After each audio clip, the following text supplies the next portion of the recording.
Join our family of creators. Your support means the world to us. Subscribe now to the Content Creator channel. Your support keeps us motivated and helps us bring you fresh, exciting content every week. Hit that subscribe button and be part of our journey. You never think it'll be you. Maria Flores stood on what used to be her front porch, now just a slab of concrete surrounded by splintered wood and mud-caked memories. The river was always our friend, she said, gesturing toward the now calm Guadalupe. It was where the kids learned to swim, where we had picnics. We never thought it would turn on us.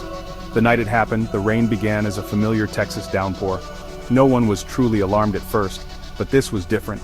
The sound changed, a deeper, angrier roar that grew louder by the minute.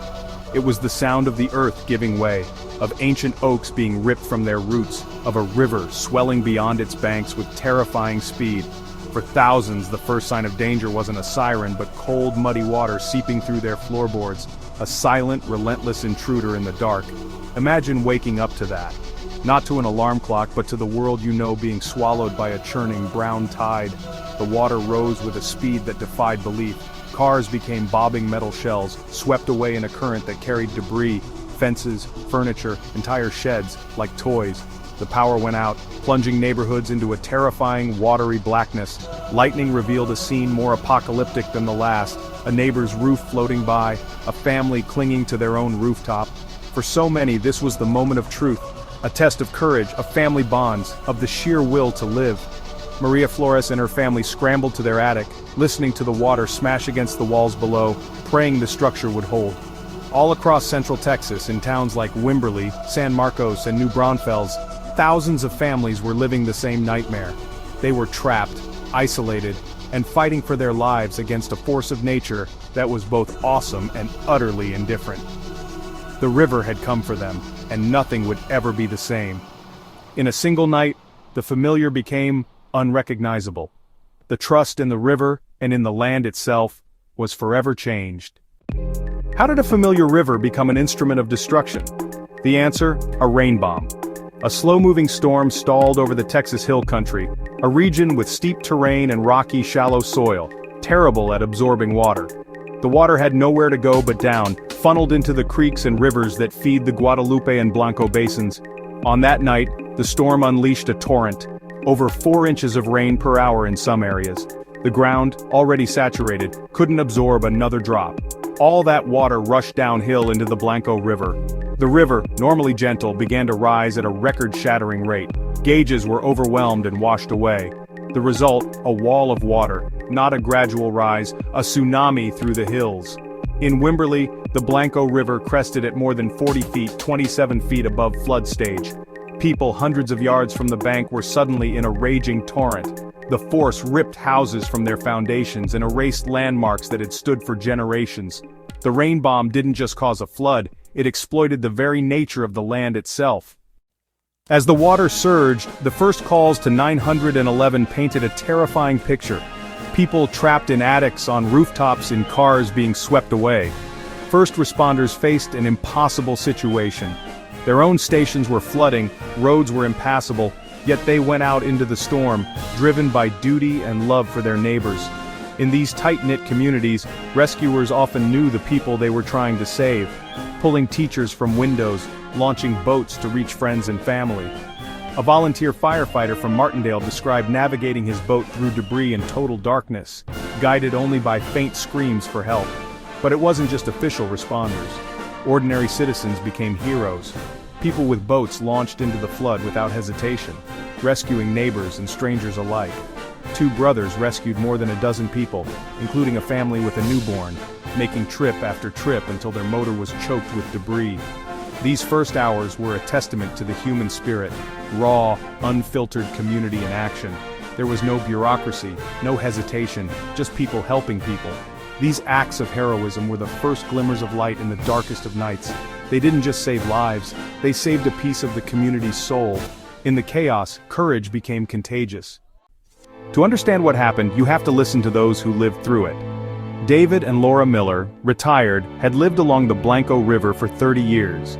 They'd seen floods before, but nothing like this. "It sounded like a freight train," Laura said. "We grabbed the dog and ran for the upstairs closet.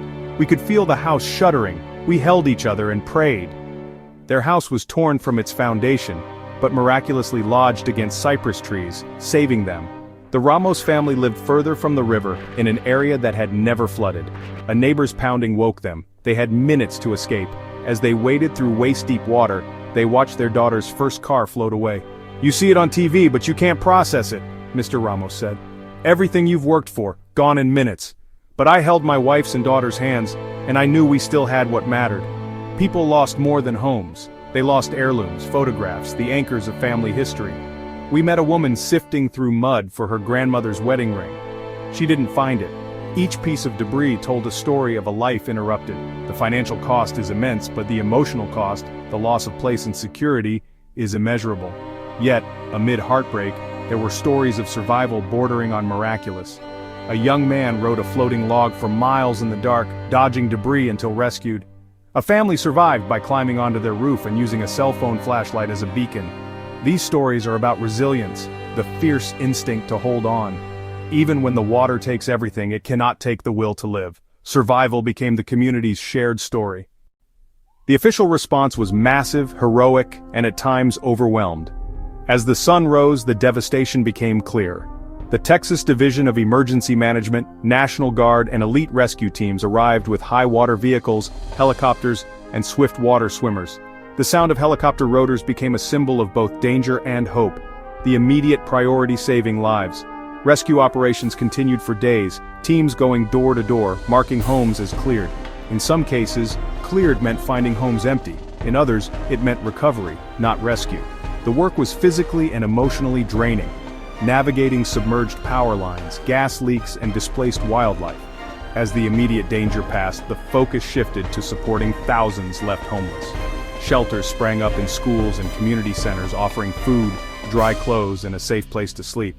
These shelters became crucial hubs for aid and emotional support. The response revealed both the strengths and the gaps in the system, especially in warning and communication. Before government aid arrived, the true first responders were the people of Central Texas. As the floodwaters receded, a spontaneous relief effort sprang into action, neighbors helping neighbors. Folks on higher ground loaded trucks with water, food, and supplies heading into the hardest-hit areas.